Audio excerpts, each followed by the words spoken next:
Lettre 96 à Lucilius. Tu as donc tant d'indignation ou de chagrin? Tu ne comprends pas qu'il n'y a dans ce qui t'émeut pas d'autre mal que ton indignation et tes plaintes? Veux-tu que je te dise? À mes yeux, le seul malheur auquel est exposé un homme, c'est qu'il existe dans toute la nature quelque chose qui soit pour lui un malheur. Je ne me supporterai plus moi-même le jour où quelque chose me deviendra insupportable.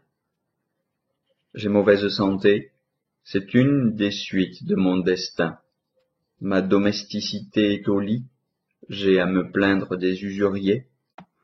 Ma maison craque sur sa base, perte matérielle, blessures, fatigue, alarmes ont fondu sur moi. Ces choses arrivent.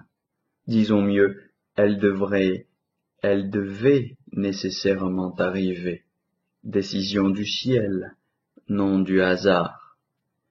Si tu veux bien me croire, en ce moment, c'est le fond de mon cœur que je te découvre.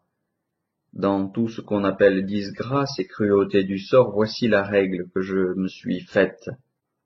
Je n'obéis pas au Dieu. Je conviens qu'il a raison. C'est par inclination, non par nécessité que je le suis. J'accueillerai tout contretemps sans tristesse. Je ne lui ferai pas mauvais visage. Toujours, je m'acquitterai de bonne grâce de mon tribut. Or tout ce qui provoque nos gémissements, nos frayeurs, est tribut de la vie. Quant à en être exempt, mon cher Lucilius, ne l'espère pas, ne le demande pas. Un mal de vessie a compromis ton repos, le courrier contenait des choses désagréables, les pertes d'argent ne cessent pas, allons au vif. Tu as craint pour ta vie, et ne savais-tu pas que tu souhaitais ces tribulations en souhaitant de vivre vieux?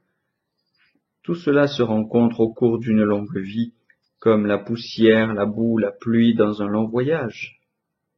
Mais tu dis, je voulais vivre sans avoir rien à connaître des incommodités.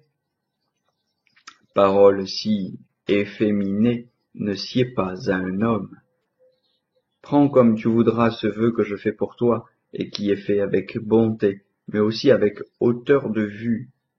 Veuillent les dieux et les déesses ne point faire que tu sois le mignon de la fortune. Demande-toi à supposer qu'un dieu te permette de choisir si c'est au marché que tu voudrais vivre, ou dans un camp. Eh bien vivre, Lucilius, c'est être soldat.